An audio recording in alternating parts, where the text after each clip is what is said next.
So it's kind of an old expression to say that a particular jazz musician plays the good notes, but good notes sound as good as ever, and in this video, I'm going to help you find some of them.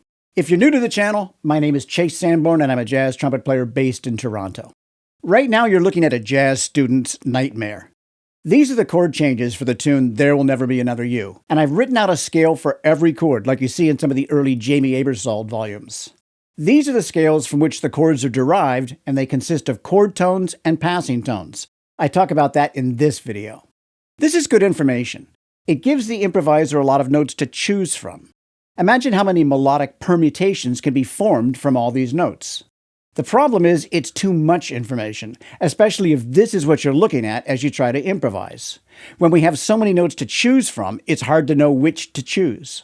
First of all, let's acknowledge that the best notes have probably already been found by the composer, Harry Warren. I've said it before, unless and until we can improvise something better than a great composer can write, the melody is probably the best thing we'll ever play on a given set of chord changes. What we can take from looking at this melody is that a melodic line does not need to be rhythmically or harmonically complex to be memorable. The melody is the tune. The chords just add color and context. You could change all of the chords and still recognize the tune from the melody. And I'll posit that if you know the melody but not the chords, an improvised solo will be more musical than if you know the chords but not the melody. Still, as an improviser who seeks to compose new melodies, understanding the harmonic structure allows you to venture beyond the realm of the diatonic. In jazz tactics, I introduced a concept called pivotal tones, and I'm going to share that with you. But first, let me say that if you like the way that I explain things in my videos, you'll find a lot more of that in jazz tactics, and book sales help support the production of the content that you see on this channel.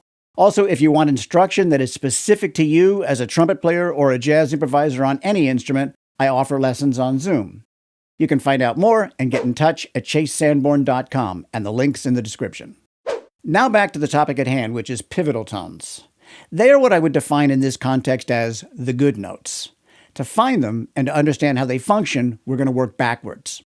Revisiting the nightmare, we'll take this overabundance of notes and start to pare it down to a level of information that an improviser can use without feeling overwhelmed. As I said, these scales consist of chord tones and passing tones. So for the first step, we're going to take away all the passing tones. Now we see just the notes of the chords written out in root position. If you play any of these notes, you're guaranteed to be harmonically accurate. And when you're learning a tune, it's an excellent idea to try to solo with only chord tones, so that you can get a grasp on how to construct a melodic line that adheres strictly to the harmony. This still looks like a lot of notes, though, especially at the end where we see a chord every 2 beats. So let's see how we can pare this down a little bit more. In this video, I explained that the third of the chord is like the meat in a cheeseburger and the seventh is like the cheese. The meat and the cheese define it as a cheeseburger, and the thirds and the sevenths define a chord as major 7, dominant 7, or minor 7. Accordingly, the thirds and the sevenths are notes that we want to target in our melodic lines. Now I've taken away all the roots and fifths, leaving only the thirds and sevenths, what I call the cheeseburger notes. It's a lot easier to deal with just 2 notes per chord rather than 4 or 5 or 7. By following along the top notes or the bottom notes, we can see 2 distinct melodic lines that wend their way through the chords. Because I've left the notes where they were when the chords were written out in root position, there's a fair bit of jumping around, so the voice leading is not very smooth. Here, I've adjusted some of the octaves so that each note moves to the closest of the 2 notes in the next bar. We call these guide tone lines because they literally guide us through the chord changes. Here's the upper guide tone line. You can see how the notes move smoothly to a nearby note, each of which is either the third or the seventh of the chord. Here's the lower guide tone line, which does the same thing. Either of these or both can provide a foundation for all sorts of improvised melodies. Now you may notice that the guide tone lines tend to descend over time, so at some point you'll want to jump back up an octave. By taking all the notes of the scales and getting it down to just 1 or 2 guide tones for each chord, we've dramatically reduced the amount of information that an improviser needs to process while getting to the defining notes of each chord.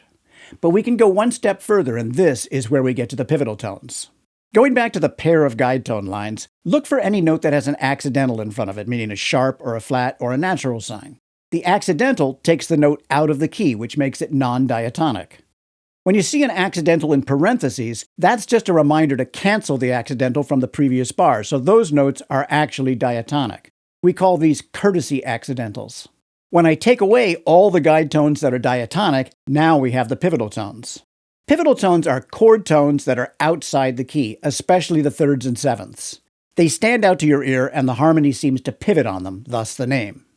Pivotal tones are not the only good notes, but they are some of the most vibrant. I describe them as the sharp corners in a chord progression, like the curves in a racetrack. They put the skill of the operator to the test. Non-diatonic pivotal tones typically provide a pathway to and from diatonic notes in the adjacent chords, seen here as the notes in parentheses. It's easier to understand how the pivotal tones function within the chord progression when you hear them in this context. Now, there's nothing to say that a melodic line has to follow these pathways, but they are the reason why I say the harmony seems to pivot on them. Now I've taken away all the chords, so the only information that an improviser has to go on is the key, the form, and the pivotal tones. The idea is to improvise diatonically, gradually incorporating the pivotal tones. You don't have to play all the pivotal tones in any one chorus, and it's a good idea to work them in one at a time. You could start with any of them. In this case, I've chosen the B natural, which is the one non-diatonic note in the melody. What we want is for your ear to get attuned to those notes so that you feel a sort of gravitational pull towards them. I compare it to putting a round peg in a round hole. To demonstrate how pivotal tones function in an improvised line, in jazz tactics, I composed a diatonic solo and then I replaced some of the notes with non-diatonic pivotal tones.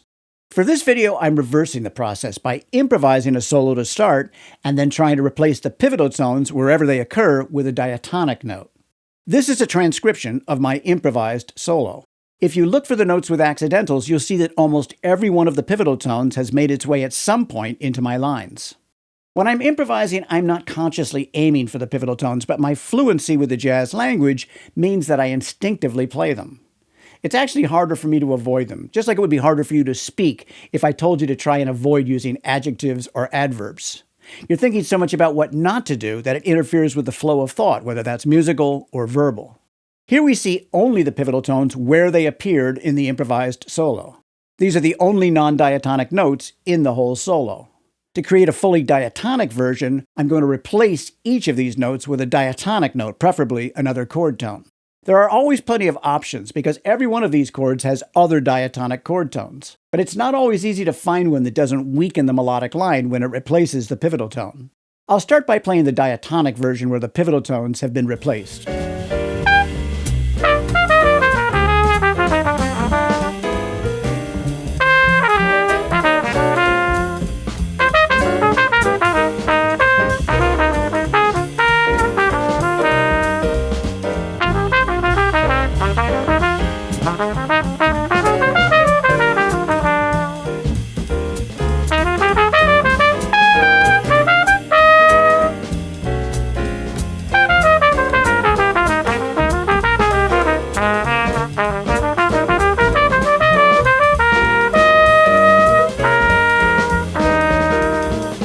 Now I'll play the original version.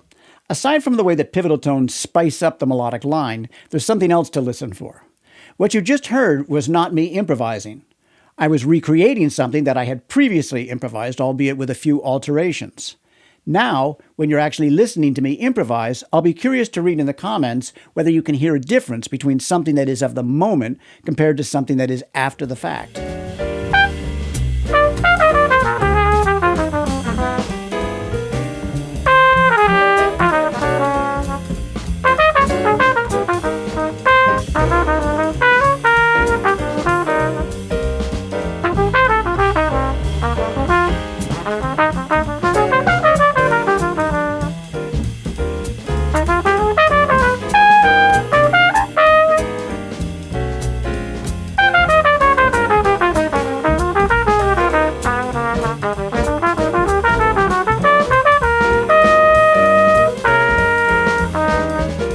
Hey, I'm stepping back into this video having edited the two solo sequences that you just saw. Sometimes I learn as much from making these videos as you do, hopefully from watching them. And in this case, something that I expected to be the case turned out not to be. As I said in the video, when I looked for diatonic notes to replace the pivotal tones in the improvised solo, I consistently felt that they were a downgrade that weakened the melodic line. But now listening to it, I don't feel that way. Honestly, I like the diatonic version just as much. This seems to speak to the strength of a diatonic line, as we see in the melody of this tune, and it ties into my video on Chet Baker, where I pointed out that the majority of Chet's notes were diatonic. And maybe that's what makes Chet's improvisation so attractive to so many people. I suspect that the process of improvising a solo and then replacing the pivotal tones produced a better diatonic solo than if I had set out to improvise one in the first place. That would have had me trying to avoid notes that I instinctively want to play. And because I didn't put that restriction on myself, my improvised lines had a better flow. And that carried over to the diatonic version even with the altered notes. The other thing that surprised me is that I expected the transcribed version to be inferior, on the assumption that it would lack the spontaneity that is at the heart of jazz improvisation. Again, I'm not really hearing that, and I believe the reason is because I'm recreating my own solo, so I'm better able to make it sound like I'm actually improvising. In fact, I hear things in the diatonic version that I think I played better than in the original because I had to practice it a few times to learn that version. Now, that said, the way I hear it may not be the way that someone else hears it. We're not always the best judges of ourselves. But it raises some interesting questions, and it makes me want to experiment a little bit more, and I'll let you know if I do. In any case, it doesn't change the premise that improvisation sounds inherently different than composed music, even if the music was composed through the process of improvisation and then played thereafter. If I play a transcription of one of Clifford Brown's solos and then I improvise one of my own, I'm pretty confident that my solo would ring more true, even though Clifford's solo would undoubtedly be superior in every way, except I suppose as an expression of Chase Sanborn's musical soul. I can put this in the context of students who might be tempted to work out a solo in advance, or part of one, or who attempt to insert practiced licks verbatim into a solo. It never sounds authentic when you're trying to access the retentive part of your brain rather than the creative part that can react to what you hear and express what you feel in the moment.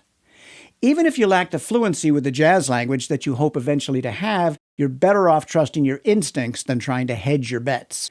Anyway, I wanted to throw these thoughts out while they're buzzing around in my head. Let me know what you think and whether you hear it the same way that I do. Now we'll jump back to the video. Now that you understand what pivotal tones are, let's talk about a plan of action for getting them into your playing, following the same process that I just laid out. Step 1, learn the melody.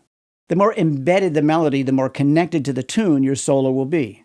You want to get it to the point that the melody is omnipresent in your ear as you improvise. Step 2, write out the chords. This step is somewhat optional depending on how versed you are with chord construction. Ultimately, you'd like to know the notes of the chords as well as you know how to spell the words that you commonly speak. Going through the process of writing them is a step in that direction. If you need to, consult a reference like Jazz Tactics, where I write out most of the chords you are likely to encounter in every key. Step 3, play the notes of the chords. Play up and down each arpeggio in root position 1, 3, 5, 7, but also try it 1, 5, 3, 7. By putting the roots and fifths together and the thirds and sevenths together, you might feel like you get a better sense of the chord quality. Also, by playing the arpeggios in different configurations, you reinforce the spelling of the chord. Step 4, write out the thirds and sevenths. Now you have the guide tones. If you're using a notation program, you can just delete the roots and fifths and then adjust the octave displacement to create smooth voice leading. Step 5, play the guide tone lines. With a backing track, play each of the guide tone lines individually. And just because you see a whole note or a half note on the page doesn't mean you have to sustain the notes that long. You just want to hear the way each note relates to the chord and where it moves to when the chord changes. Step 6, write out the pivotal tones. These are the guide tones that are non-diatonic. If you also delete the chords, you give yourself the equivalent of a blank canvas for an artist with just a few key notes to guide you. Step 7, play the pivotal tones and the natural resolution. Again, with a backing track, hold each pivotal tone past the moment of chord change and let your ear guide you to a natural resolution. I think you'll find that that's pretty easy to do. Step 8, improvise diatonically, gradually incorporating the pivotal tones. Remember to add one pivotal tone at a time, giving yourself a chance to hear how it can work its way into your melodic lines. With time and practice, you'll get to the point that you'll feel hamstrung if you're not allowed to play that note. This may all seem like a lot of work for one tune, but what you learn from one tune applies to a lot of others, and the deeper you go, the more impactful the lesson. I'll round out this lesson with a final chorus, and I'll transcribe that one as well. There's a lot to be learned from transcribing your own solos, although not as much as transcribing other people's solos. It's also not as easy as you might think, and you'll get down on yourself when your lines lack clarity, making it harder to figure out what it is that you played. As you listen, please take a second to click the like button, and afterwards, leave a comment or a question. I'm pretty good about responding quickly, and the discourse benefits everybody. And of course, if you want to see more content like this, you know what else to do.